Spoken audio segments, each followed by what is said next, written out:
Geodis Supply Chain,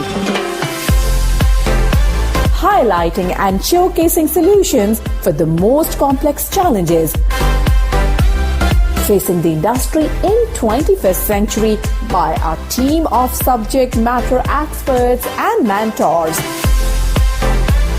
Broadcasting every week, all year round, we will present the most up-to-date series of podcasts and webinars. Hello and welcome to another episode of Bicara Supply Chain. This is Nur Hadi host, and today we have a special guest, Terence Lee, CPO, Chief Procurement Officer at the Geodis Supply Chain Optimization APAC. Okay, so thank you for being here, Terence. It's great to have you on the show. Thanks for having me. Okay. All right, so in today's episode, we are going to talk about the impact of leadership on the procurement organizations. But before we get started, can you please brief a bit about yourself and your professional background? Yeah, sure. A little bit about myself. Name is Terence Lee, and I'm currently the Chief Procurement Officer with Geodis Supply Chain Optimization here in APAC. Geodis Supply Chain Optimization is a logistic company. We have 5 lines of business. 4 lines of business are very 3PL focused. That would be your freight forwarding, your contract logistics, the road distribution and express. And the last one, of course, will be supply chain optimization. We specialize in 4PL, lead logistic provider kind of service, and as well as advisory. So pretty much a niche position between what the consultants can do for you and what the 3PLs can do for the customers as well. But I didn't do procurement and supply chain from day one. So what I actually did was I actually started my life in sales and marketing with Sony. And throughout that time, I also had my own businesses and gained some exposure in QA, customer service, project management, and of course, supply chain and procurement. That has spanned across the last 30 over years. And the sectors that I've been in touch with would be FMCG, consumer electronic, healthcare, aerospace and defense, and supply chain, and of course, manufacturing.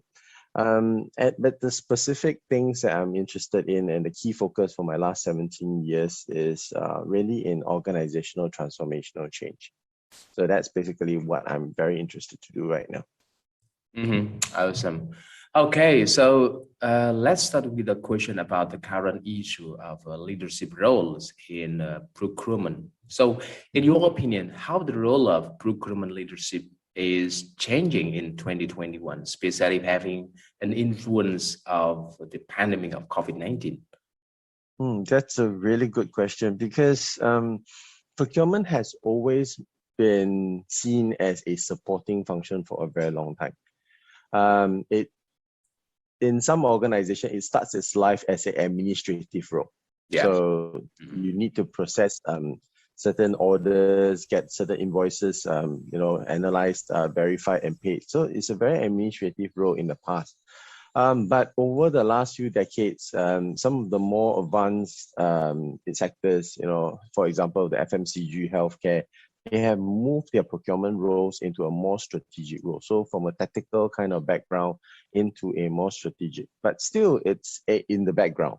However, in the last 2 to 3 years, and especially during the COVID-19 period, you can see that the procurement focus has moved drastically. We have moved from a back-end support kind of function or kind of role, and it's now more in the frontline focus kind of position. So most of the procurement leaders, I would say, now have a seat at the table, at the board. In the past, procurement leaders will probably have to fight to get a seat at the board, because in most organizations, they will either report through the operational line or the finance line. Right now, I can see that through the COVID-19, a lot of emphasis in procurement. There's a lot of good leaders rising up, getting a seat at the board level, and so it's a lot clearer for the procurement to drive their direction and strategy.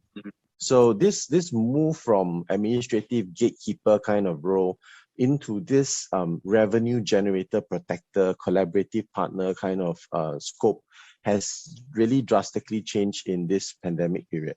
Yeah, interesting. And what are the qualities of a good procurement leader? I think it's the same with most good leaders. You need to have a very keen sense of observation. You must really be able to understand what are the correlated facts, data that you have, and you must be able to link that and to your business needs and direction. You know, connecting the dots. That's pretty much the same with most other leaders that you see across all the different functions. I think one unique part about procurement is that the procurement leader needs to be very daring in terms of exploring out of the box solutions while maintaining a very high standard of integrity. Yeah. It's a very delicate balance because procurement, like sales and marketing, is one of those use functions with a lot of external exposure. In the case of procurement, you have a lot of external exposure to the market through the supply base and supply partners that you work with. So you are very visible. You can be seen on the outside world.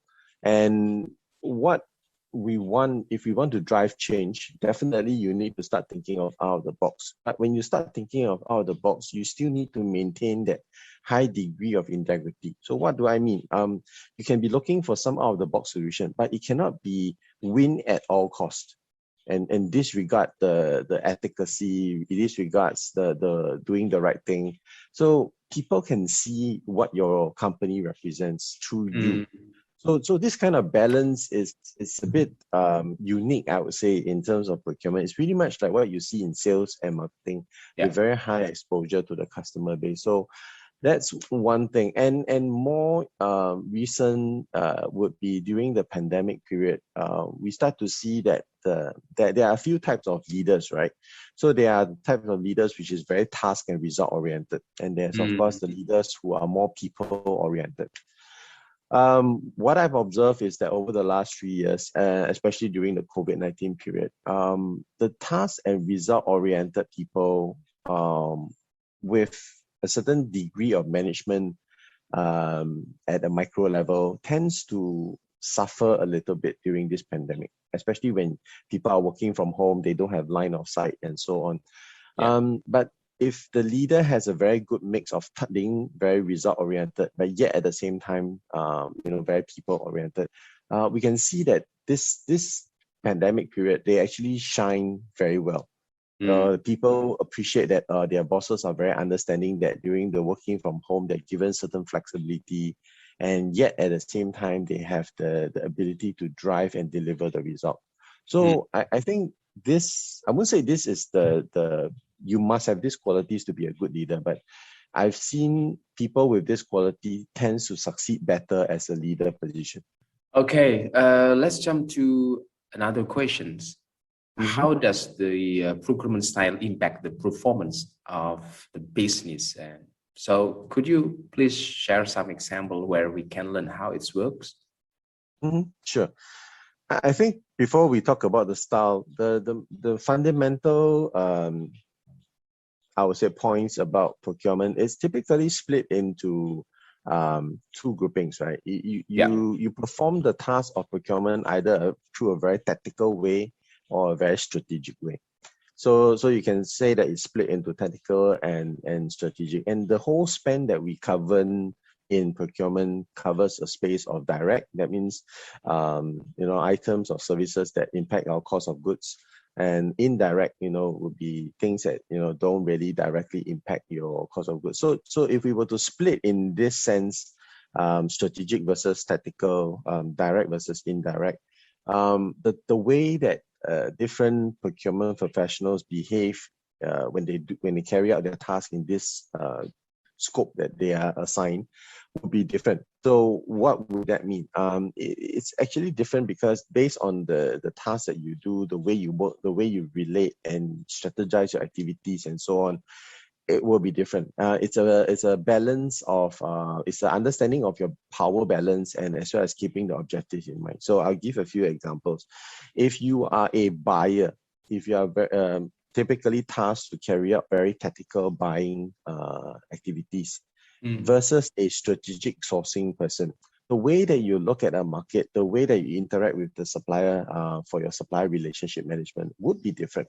The buyer tends to have a much more closer, daily, regular kind of interaction with the supply base. Their interaction would become more, sometimes merged with a little bit of a personality kind of approach. So if you're the kind that is very very good in collaboration, right? So when you discuss with your suppliers, making sure that your orders are delivered on time, the kind of collaborative spirit comes through, right? Whereas in strategic sourcing, yes, you can be very collaborative, but because strategic sourcing looks at the whole entire span from a strategic plane, right? We look at the data, we look at what we're buying, we look at what's available outside, and we make certain plans of how to engage the market. And through that kind of engagement, it's typically well structured and intentional. That means we go out there, we have intention to either influence the market to buy in a certain way, or the market is restrictive and we have to make sure that we are adaptive to the market in buying what we need. So I would say that the way that they carry out the scope will be different based on the way the task is being assigned to them. A buyer will be different versus a strategic sourcing person. Likewise, if you are in FMCG, if you are in healthcare, if you're in aerospace, it will be different as well. So I'll just give a very simple example. In FMCG, you want to buy a screw, right? A screw in the fast-moving consumer goods space will probably be something that you can do a reverse auction on. Okay? Because it's probably not that life-threatening. However, a screw, if you look at the healthcare sector, it might be a little bit more life-threatening. If the screw falls out in a certain device and it doesn't work, if a certain screw falls out in a device while the doctor is operating, it's never a good thing, right?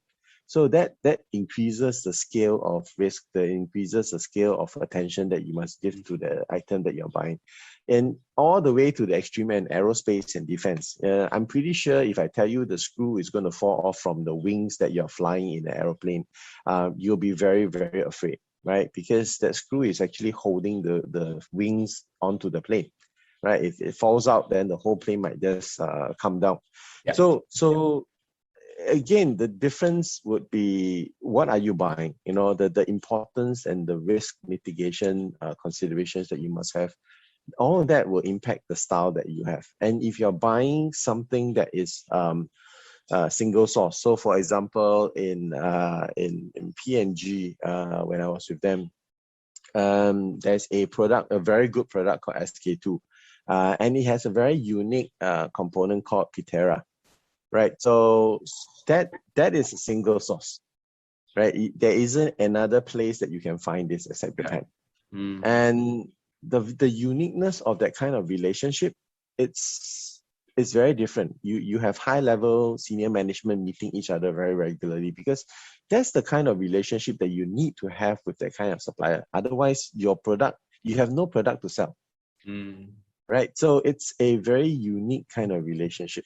But does that mean that you cannot take something from that page and apply it to, say, your packaging? No, you can. You do it as well, because I still remember we brought in suppliers at a very early stage of the R&D process. And because they were brought in at the early stage, we were able to define the packaging specifications very, very cleanly and very clearly. So when we launch, we launch with a very optimal price, we launch with a very clean design, and it's very well accepted by the market. And because the suppliers were brought on board early, they could see the kind of developmental work that R&D and marketing people are working on, and they gain the confidence. So I still remember this instance whereby we launched a product, and on the first week of launch, we actually oversold by 250%. That means the market response was very good. Right. And because the supplier was working with us throughout the whole entire process, they could see that, hey, this product is actually quite good. So they took the bet, they bought more paperboard. And because of that, they were able to turn around faster to meet that increased demand. So the kind of relationship is different. The style, I would say that most of the people would say that if you bang table, the supplier will come and kowtow and bend over backwards for you. That's not entirely true, right? And if you are a very collaborative person, you tend to be a bit soft with the supplier. That's also not true. So I wouldn't say that the fixed style. It's just like every leadership style. You know, you need to flex your style with different suppliers, with different scenario, with different scope, with different purpose, with different objective, and so on and so forth. So I think what would succeed really well that we have seen so far are the collaborative spirit. You know, if you have a collaborative spirit with your supply partners and your customer, you tend to get better performance and better results. Interesting. Nice, Eric. All right. Okay. So before we finish the conversations, do you have any other key takeaway that you would like to share with our audiences, Terence? Key takeaways? Yes. Yeah. So one of the biggest thing that I've been, I'm a volunteer and I'm also a mentor in some of the organizations and forums that I'm with. I think the biggest takeaway I would like to share with your audience is that procurement is becoming a profession that is well recognized around the world. And it's getting a lot of airtime with senior management. It's being recognized as one of the key functions across many different sectors and verticals. So to everyone who is doing procurement or has thoughts of coming into procurement as a career, I think this is the right time. I think this is the right space for you. You don't necessarily have to be in the commercial side to rise to the top. Procurement has a lot of commercial sense as well. So this is one area that you might want to consider. And it is the time for most procurement professionals to start sharpening your tools and your capability. And well, the last bit I would say is be willing to take on the challenge. You don't have to be 100% ready in order for you to jump. Right? So if you do bungee jumping, you don't need to be 100% ready. In fact, all you need is just one step forward. You just take a step forward and you're off the cliff. Exactly. Right. So it's that kind of environment. I think you need to start looking at your environment that you're operating in. If you are able to find a good mentor, or if you're able to join a good community or a group forum whereby senior procurement practitioners are willing to share their experience and guide you along, like the ones that I'm doing with SIPs here in Asia, I think it really helps. So it really helps to strengthen your capability and skills and give you the confidence. But at the end of the day, you are the one who has to decide whether you want to take the plunge or not. Awesome. All right. So once again, thank you so much. Thank you for joining us today, Terence. And yeah, I look forward to speaking with you at another time. Thank you. Bye. At Vichara Supply Chain, we are committed to driving global perspective to embrace technological adaptation in improving process efficiencies. Don't forget to subscribe, like, and share Vichara Supply Chain. And stay tuned for the latest updates. To learn more, visit our website www.vicharasupplychain.com. Thank you for listening to us. We look forward to seeing you at our next episode.